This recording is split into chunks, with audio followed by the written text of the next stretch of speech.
So, today you're going to learn how to calm your nervous system in 90 seconds, reduce pain signals, boost focus, relationships, and creativity. You're using neuroscience informed practical tools. So, stay to the end for 5 actions that you can use this week to calm your nervous system. If this helps you, please follow The Advisor with Stacey Chillemi on Apple, Spotify, and subscribe on YouTube at Stacey Chillemi Advisor and drop us a 5-star review. Today, our guest is Jessica Maguire. She's an educator and creator of Repairing the Nervous System. She's going to tell us all the things about the nervous system. Jessica, welcome. It's so nice to see you. I would love to jump right into this topic. Thank you, Lisa. I'm really excited to be chatting with you. Yes, me too. So, this is a huge thing now. People are discovering that the key to healing is calming the nervous system. So, in plain English, what does nervous system regulation actually mean? And what are some of the signs that we're dysregulated? Yeah, it's a really great question. And to help people understand the nervous system, first of all, I think it's really useful to use a metaphor. And so you might imagine like a car, you have the gas or the accelerator, which is our energy that mobilizes us. So that is what we call our sympathetic nervous system energy. And we want this. It brings playfulness, excitement, passion, motivation, and drive. But if we have that accelerator going without the brake keeping it in check, that's where we might have more anxiety, agitation, anger. People can't sleep at night. They're wound up, can lead to digestive challenges. And what actually keeps that speed in check is the part of the nervous system that we call the vagus nerve. And so Mm. lots of people is coming into their onto our radar to understand this, but we can picture this running from the base of our brain to our heart. So there's a branch that comes there, and that is literally like a brake that slows us back down. Like when you get scared or you get like a rush of adrenaline and you feel that coming through the chest, Mm. that's like that vagus nerve coming off and the accelerator going down, getting you ready for action. But there's another part of the vagus nerve that actually runs underneath the diaphragm all the way into our thorax and touches almost every organ in our body. Oh, So it's like a super connection that we have, and most of those fibers run, interestingly, from the body up to the brain.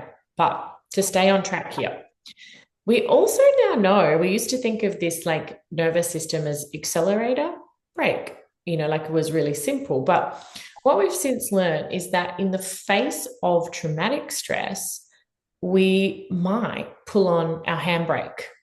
And so people freeze, they shut down, they collapse. And people might think, why didn't I say something? Or why didn't I do something? And that's our physiology protecting us through this way of coming into stillness or making ourselves invisible or even dissociating from our body, which raises our pain threshold and protects us psychologically. Now, we essentially want our nervous system to match what's in our environment today. That's a healthy nervous system. Doesn't mean we're always calm. Sometimes we need to get angry, and that's a very healthy thing.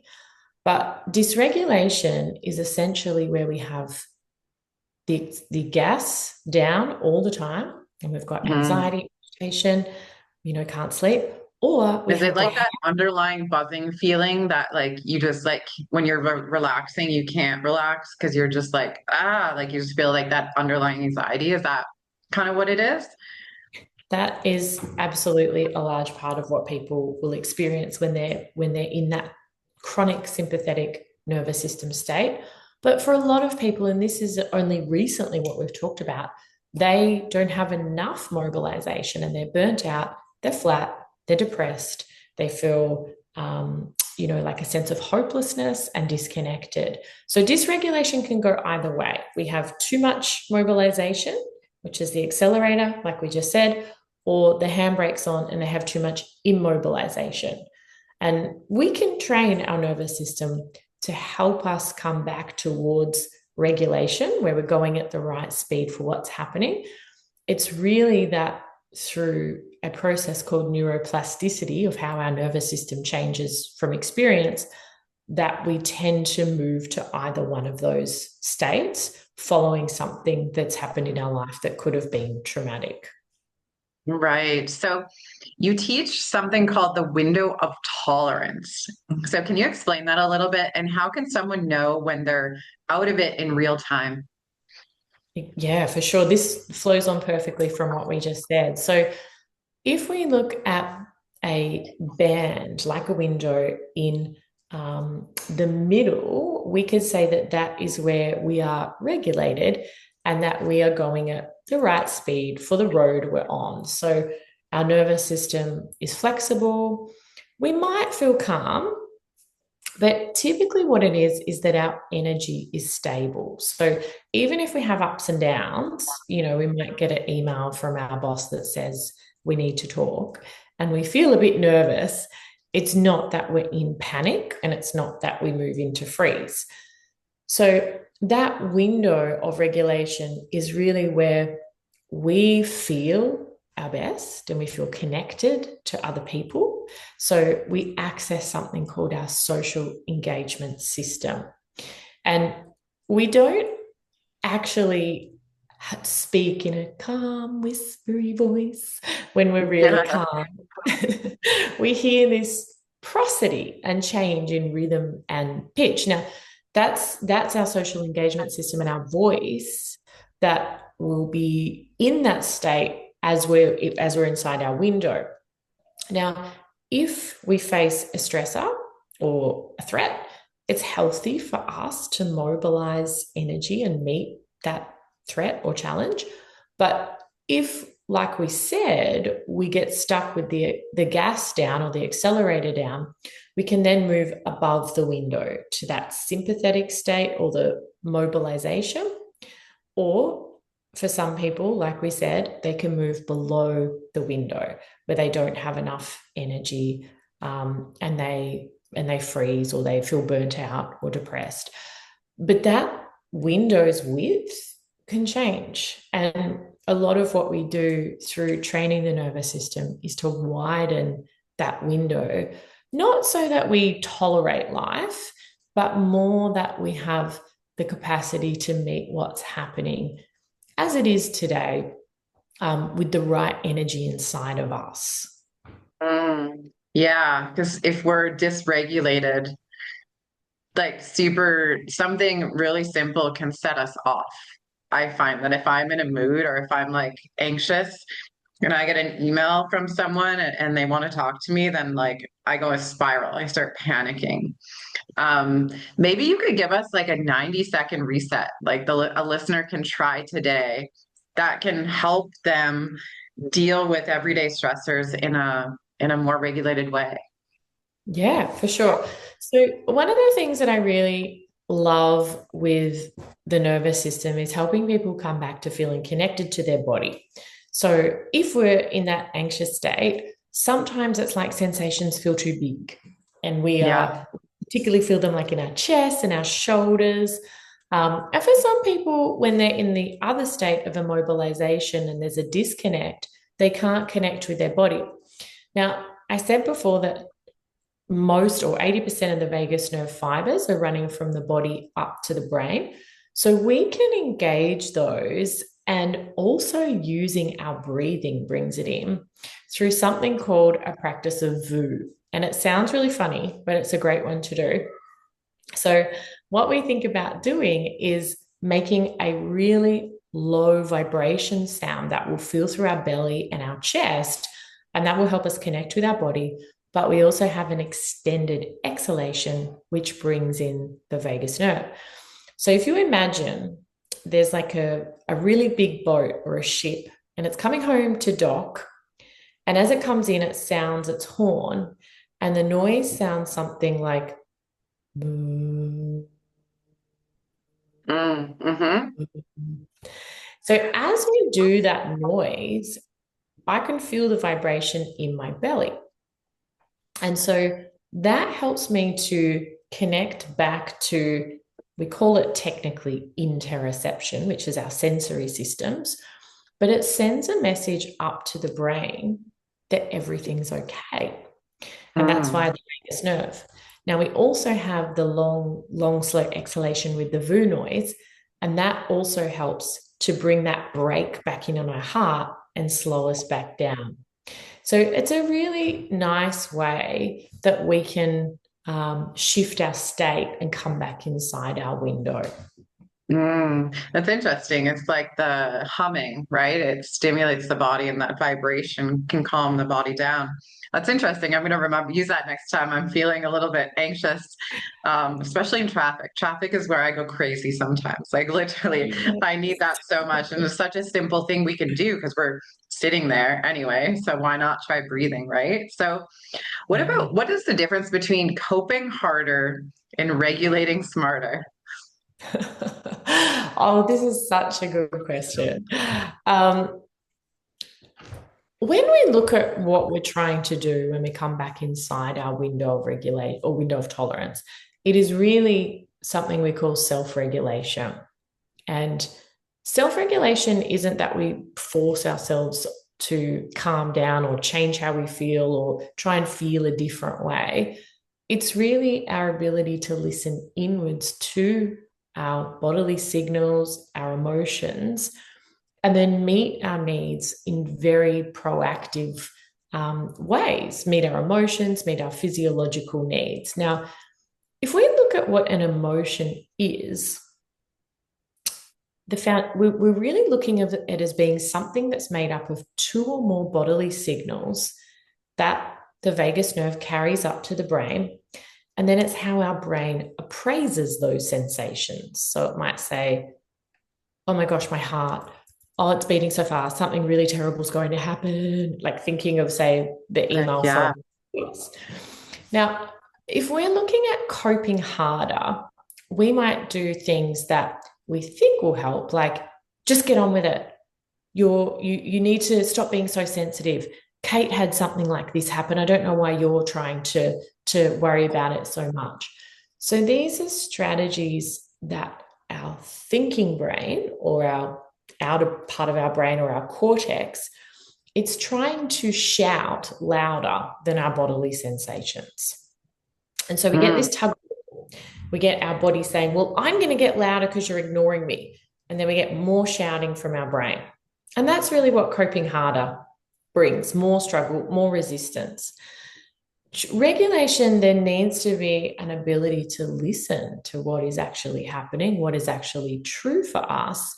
And often it's about taking away this judgment of how it should or shouldn't be, or it's changing the threat, how we appraise things immediately as a threat that we feel.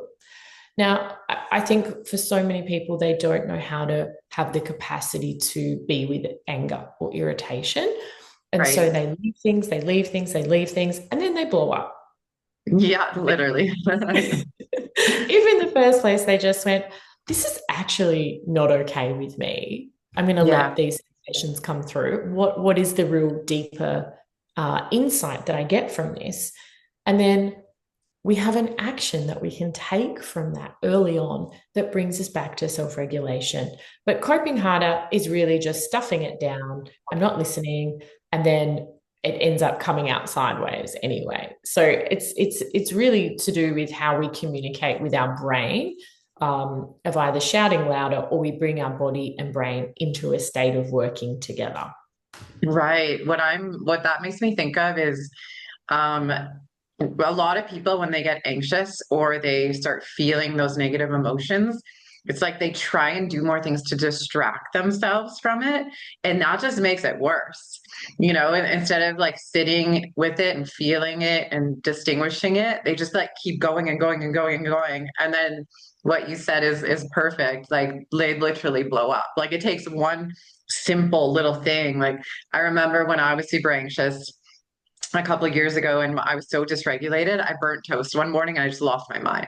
And it wasn't about the toast at all. It was about like continuously pushing that stuff down. And then finally it has to come out, right? And unfortunately, that's when a lot of people start paying attention to their dysregulation because it takes that explosion. And that's why I love this conversation because it's like educating people on how to not let it get to that point. What if chronic pain, Jessica? How does dysregulation amplify pain? And what is one body based practice that can lower those pain signals over time? Mm, this is a great question as well. So pain, what we can see is our experience of pain doesn't always match in a linear way tissue damage. So if we go, well, look at initiation ceremonies. Some people have tissue damage, they have pain, they Right. have things happen, but they don't experience pain. And then for some people, like say, if my work was to be a classical pianist, I might cut my finger and the pain is really high because the threat value of that is, oh my goodness, my career is on the line if something happens to my finger. So that's been shown in the world of research that the more threat that we have associated with what's happening, the greater pain we experience. So pain Interesting. is a very subjective experience. Now, this ties into what we were talking about. If I feel sensations and immediately appraise them as a threat, that process is higher. And really, that is exactly what happens in anxiety. And so, part of looking at people who have persistent pain, like the initial injury may have healed, but they're still experiencing pain, is that there's often a threat appraisal to to those sensations. So it could be like lower back pain. Now, if we can learn to reduce the threat appraisal in the lower centers of the brain, and that's largely to do with communication from the vagus nerve to those lower centers, we may be able to reduce the pain that we're experiencing and the way that the brain and body are communicating. And it sounds strange, right? Because we're like, well, the pain's in my back. What's it got to do with my head? Right. We we don't experience sensations until they come up to our brain, till that messaging reaches our brain, and then it creates that experience for us. So we really can look at, well, what can we do with our nervous system to help us understand that from or experience that more from regulation? And it might not take the pain away completely, but it certainly can help to break the cycle of chronic pain. So the biggest part of this, I would say, is actually around education of, okay, if I'm in this heightened state, how does my pain change? So in the sympathetic state, our stories, and you touched on this, our stories can be like, something really bad's going to happen, or I need to go faster, or I need to do more. And we get caught up in this like more of a threat appraisal of those sensations. And so when we come back to regulation, we might say, oh, there's that pain. Okay, this is how it is, but it doesn't mean we're running ahead going, I'm going to not have a job anymore. I won't be able to do the exercise. I'll end up alone. So it's really coming back to the present. The VU practice also helps with this because when we bring in the vagus nerve, it actually plays a role in inflammation. So Mm, the vagus nerve helps to modulate the levels of inflammation that we have in our body. So it can be through the VU practice, but it could also be like the best thing is really movement that doesn't necessarily cause a flare up of that pain. So movement is the best thing for our immune system, and our nervous system and immune system are communicating very, very closely all of the time. wow. So what about The gut brain. So, what everyday habits strengthen this two-way connection without overcomplicating nutrition? Yes, yes, I love that you said that. Um, so we see the gut-brain axis is formed via the vagus nerve, and that was those branches that travel down, and they actually go through the gut wall to communicate um, with the chemical processes that are happening. But there's also a sensory part too. Like you feel sick to your stomach or Right. butterflies in your stomach. So, for many people who are dysregulated, we see that there's a rapid change in the gut alongside that. And for people in that sympathetic nervous system state, we see that a lot of the blood moves away from the organs to the arms and legs for getting them ready to run away or to fight. And so really being able to come back and even the process of touch on the belly. So for people who can, if you're listening to this, you can actually place your hands on your belly and connect to that feeling of touch on your skin. And you might even just relax the belly. So people who are sympathetic tend to be holding the belly and embracing. And if you just think about softening the belly, keeping the hands on there, and then imagine the warmth from the hands traveling inwards to inside the belly. Now, for me, that has started my belly gurgling, and I can hear noises. I'm connecting with sensations of hunger that I wasn't even aware of when we were talking because I've been thinking about our conversation. Right. But that slowing down in itself, and as we start to feel ourselves regulate, when we hear our belly gurgle, or we connect back to the feeling of or sensations of hunger, that is actually our vagus nerve is working again. So the gurgly noise is like, I'm moving back inside my window.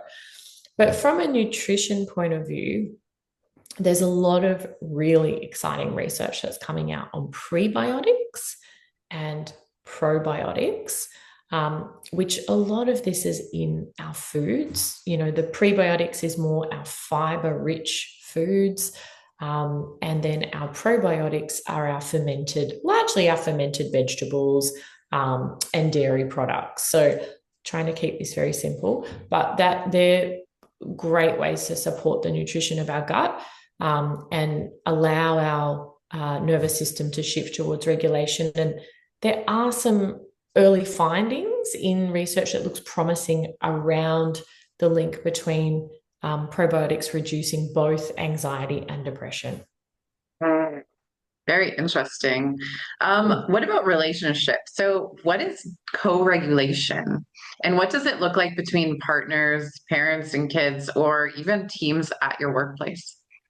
Yeah, great question. So, babies aren't born with the ability to self regulate. So, they come in and they need their mother or father or caregiver's voice. So, that up and down. And I intuitively to my daughter and talking to her in a sing-songy voice all the time.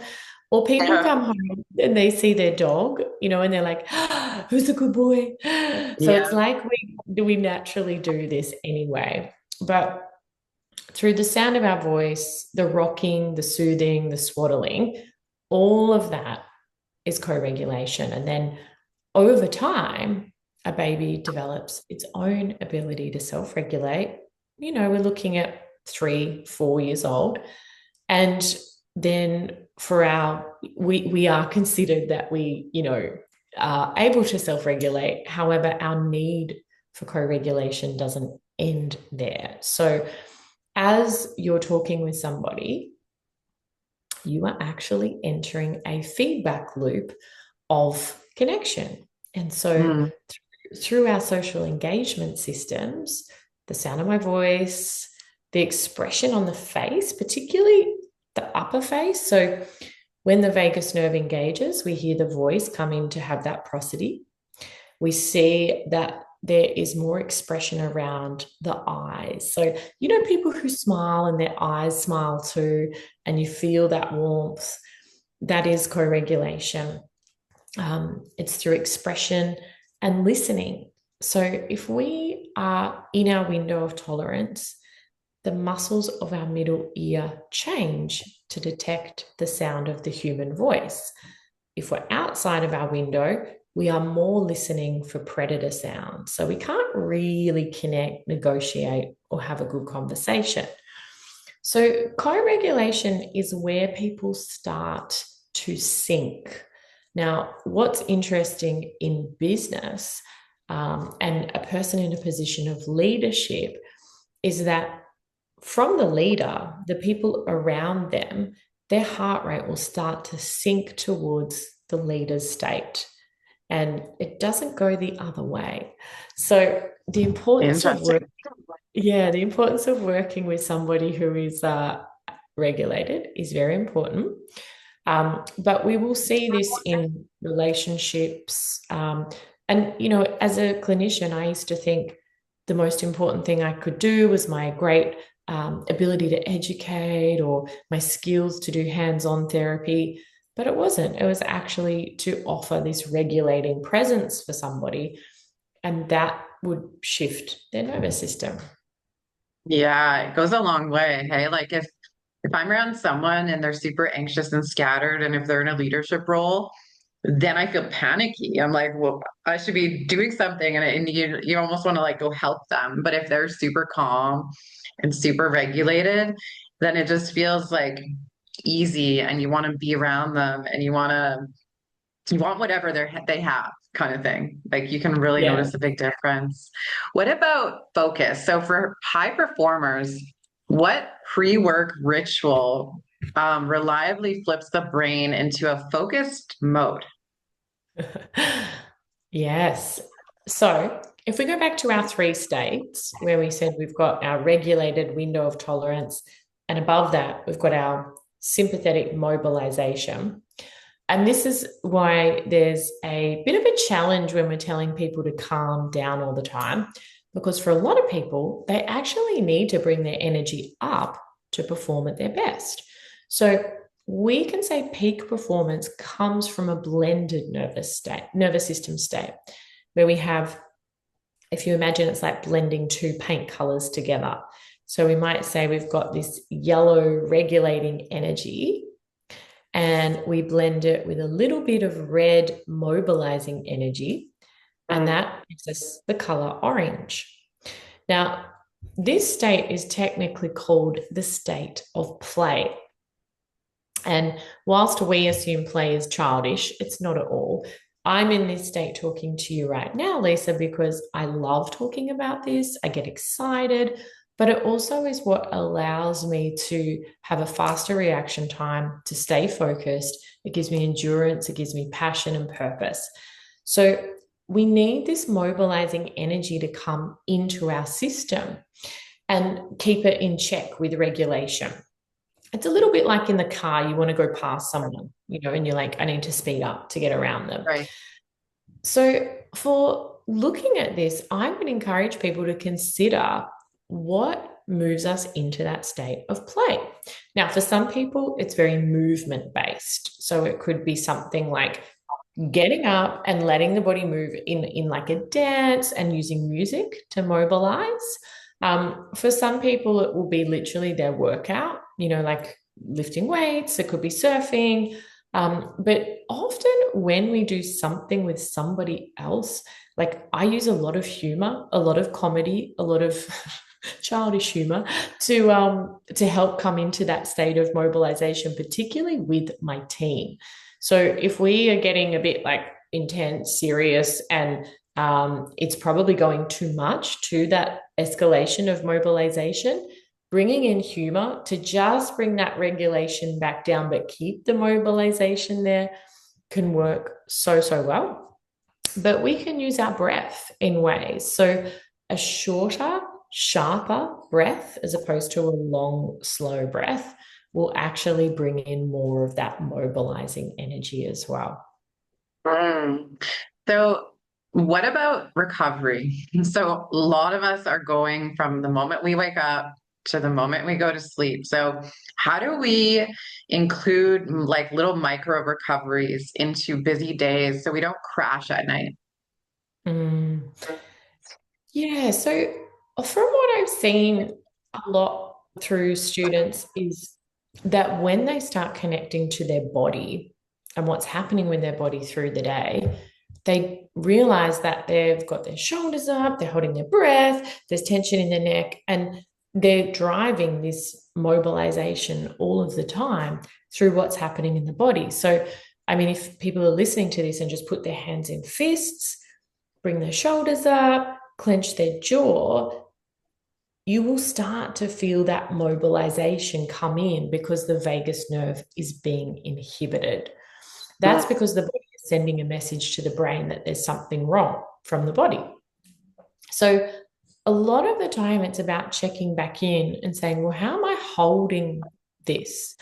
And that could be as simple as if you're in a meeting, okay, I'm just going to let my spine sink back into the chair.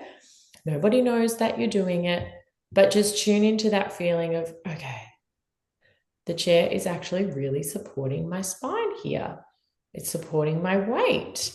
Can I connect to my body in a way that's showing the brain that everything is good down here? And the vagus nerve will come back in and we will slow down. But I think with the speed that we go at, that a lot of people are in that, sympathetic state a lot. We are sending messages to our brain of mobilize, there's threat, and we don't get to come back into that window. So definitely the things we've spoken about through this call already, like the VU practice can help, but a big part would really be in the moment, in the tense moments where you feel yourself coming outside your window.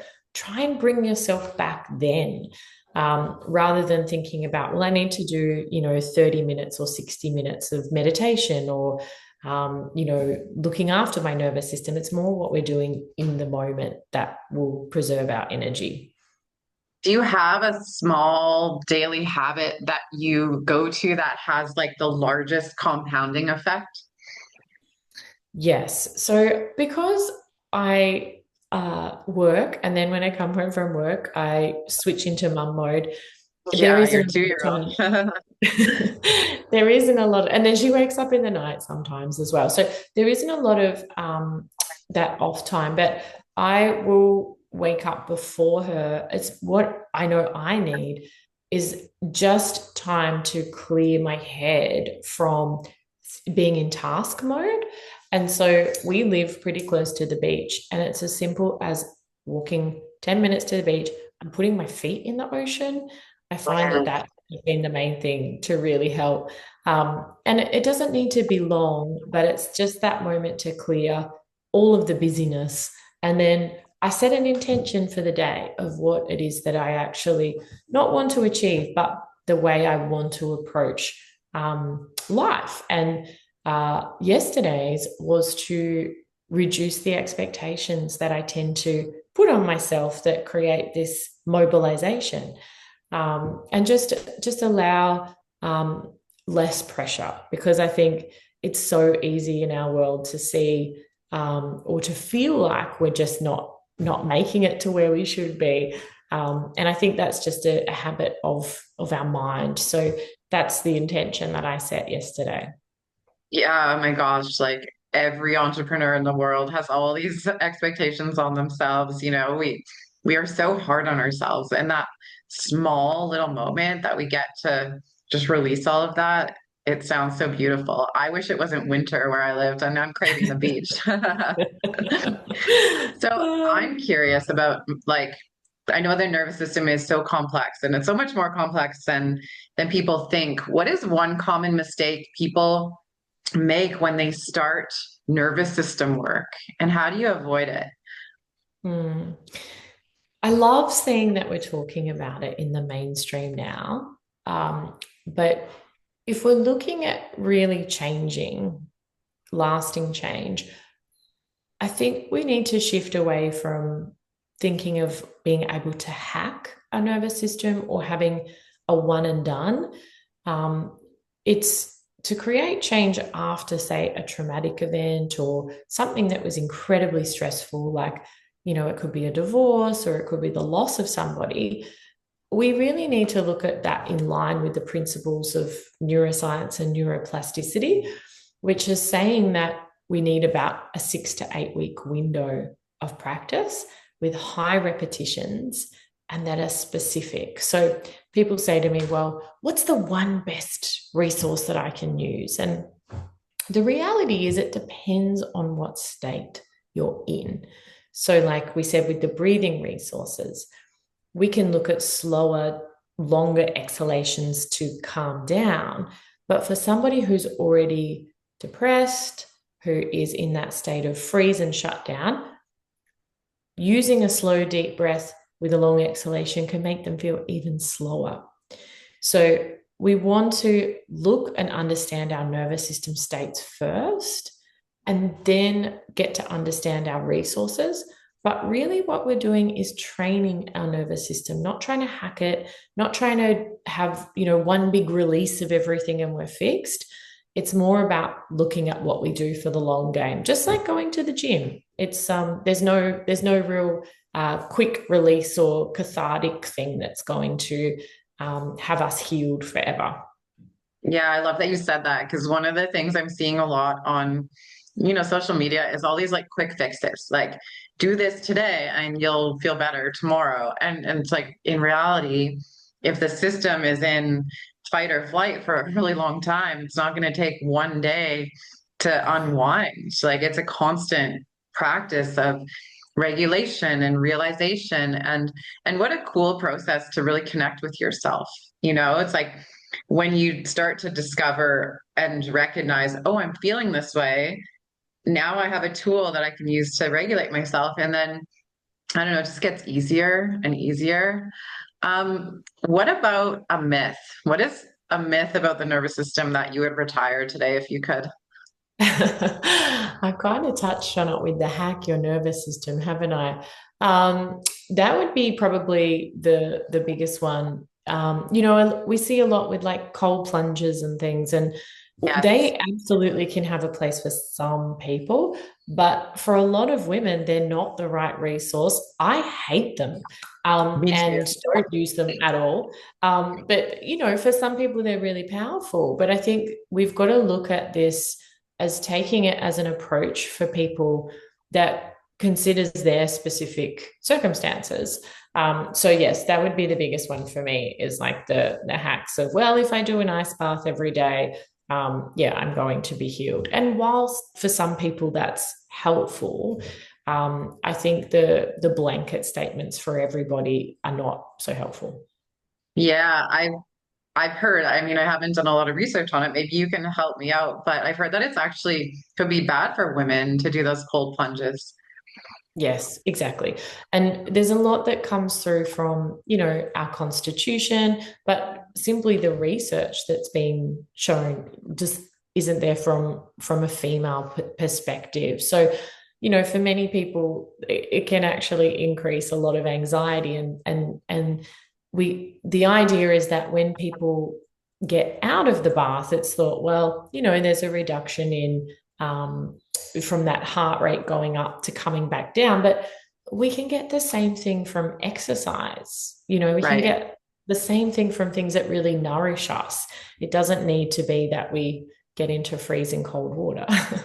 Yeah. Oh my God. It just thinking about it gives me the shivers. Yeah, it's not my thing either, for sure. So let's talk briefly about sleep.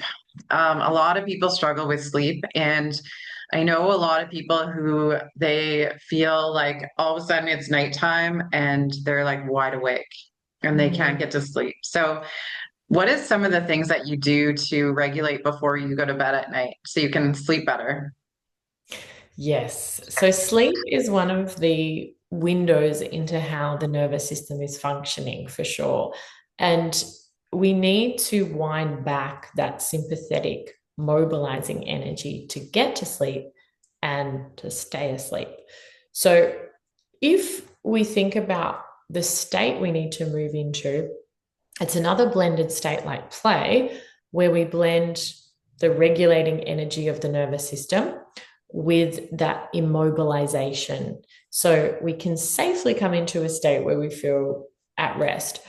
Now, if we think about how we might want to like come down from that sympathetic energy, we've spoken about the VU practice. Like that could be excellent for people to do, but very gentle movement that slows our heart rate down, slows our body down first can help, because a lot of people can't be still. You know, it's like when you're anxious and you sit down to meditate and you're like, I don't want to be still.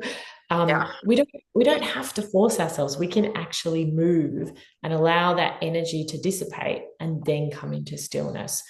So that's really the best thing that we can look at doing for sleep. But what can happen for people who have had prolonged periods in dysregulation is that cortisol actually gets dysregulated. And we need, like, you know, when you wake up in the morning and there's like that energy burst, you might do your best work in the morning. That's because cortisol comes up. So some people find that if they've been in a chronic state of burnout, that doesn't peak in the morning and it might peak at night. And so we look at resetting cortisol, which movement in the morning, when we get out in the sun and our body gets the sun to say, okay, it's morning time now, that can be really helpful. And for people in winter, you know, who don't get enough sun, this is even more important, that they try and get 15 minutes with the sun on their skin each morning. Yeah, I know for myself, I'm in Canada, so it's like dark when I wake up, dark at like 4:30. I bought a sunlight because I really felt the effects of having no sunlight on my body and my skin. And that brings me to one of the last questions.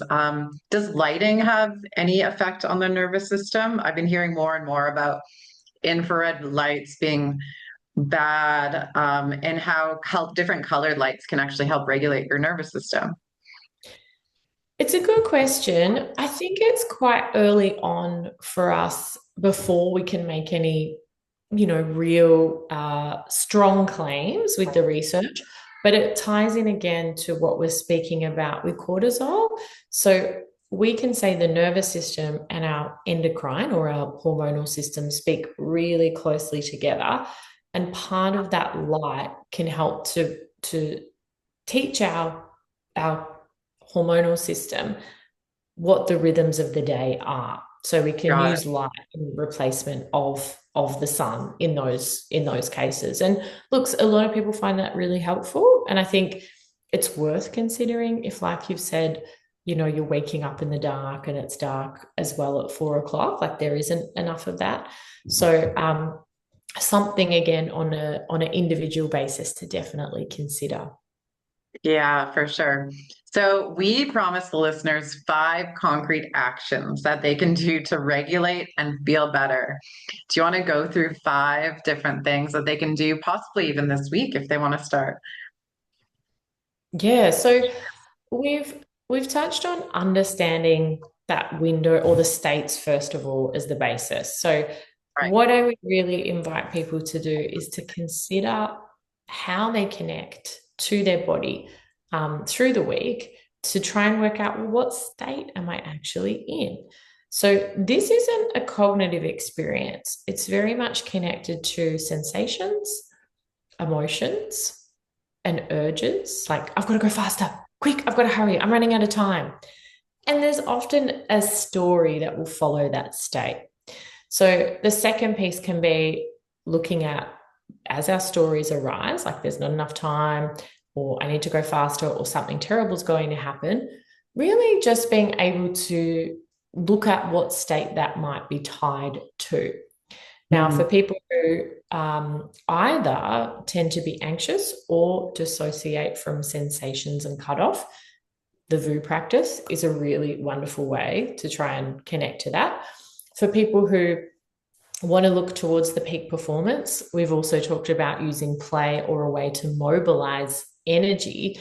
in a way that feels still safe. So it's almost like excitement that you can contain without it going to anxiety or being too wound up. That's a big part. And I think a lot of that comes from connection or co-regulation. And then looking at how we will make sure we have a good sleep routine. I would be definitely looking at the things that we wind down before sleep, limiting obviously screens before bed, but even like things like gentle movement and being able to try the morning movement in sunlight, which will help with resetting. Is that five? Yeah, that's five. So we have the play block. You have the breathing, which could be considered the VU technique, the co-regulation with other people, micro recovery, so gentle movement, brief walk, just like taking a second to yourself.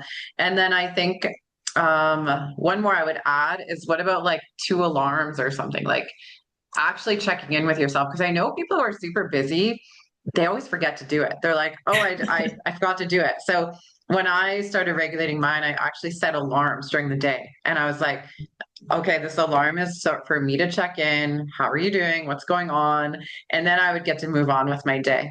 So I think there's more than five. So our listeners got an extra couple bonuses there. What is your favorite one to use? What about play therapy? What when you take a play break? What are some things that you do? And what do you mean by play? Yeah, so because I have a toddler, there's lots of play in my day at the moment, but play is definitely coming into the state of mobilized energy, where it's kept in check by the vagus nerve. So that is the same as the peak performance state, really.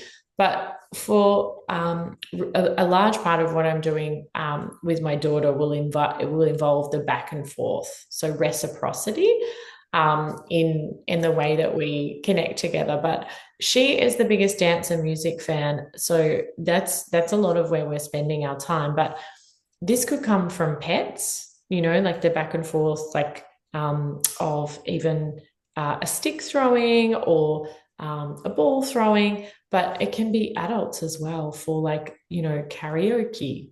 It can be a comedy show. It can be an actual game of something physical. So play therapy is how I used to work in pediatrics, and we did all of our therapy as play with children. It's Right. just as adults, we've stopped considering that as importance, like the priority of that. But really, Yeah, everyone it's got so serious. I know, right? And anything that involves like balance or challenging the body in space, that can be really fun. Um, that's something that can definitely help to bring regulation right in that moment, as the brain has to work harder to recognize where the body is. So there's lots and lots of ways we can bring that into our day, depending on where we're at the stage of our life. Yeah, amazing. Well, what a great conversation we had today, Jessica. Tell everyone a little bit more about what you do and where they can find out more information about you. Sure. So you can find what I teach on my website, jessicamaguire.com. I actually run a nervous system certification course for coaches, for clinicians and practitioners, educators and facilitators who really want to be able to work in this space or plug it into what they do. It applies to so many different things because everybody has a nervous system. And so, if we are working with other people, this is something that can be incredibly helpful for what we do. Amazing. So what I took away today, regulate first, then perform, use short resets, co-regulation, micro recovery, and a little bit of play. And my brain and my relationships will start thanking me. Thank you so much for being here today. Do you have any last minute thoughts? I think just to remember that the nervous system is something that we can play an active role in changing. So it's not just passively receiving information, but it creates the entire way we experience life and is something that we can play an active role in reshaping. Yes, I love that. Thank you so much again for being here. What a beautiful conversation. Thank you, Lisa. And to our audience, if this helps you at all, if you loved what you're hearing, please do not forget to like and subscribe before you leave today. Remember, you're in charge. So take control of your nervous system. All of the links for Jessica Maguire will be in the show notes for easy access. Until next time, take care and go have a little bit of fun. Bye.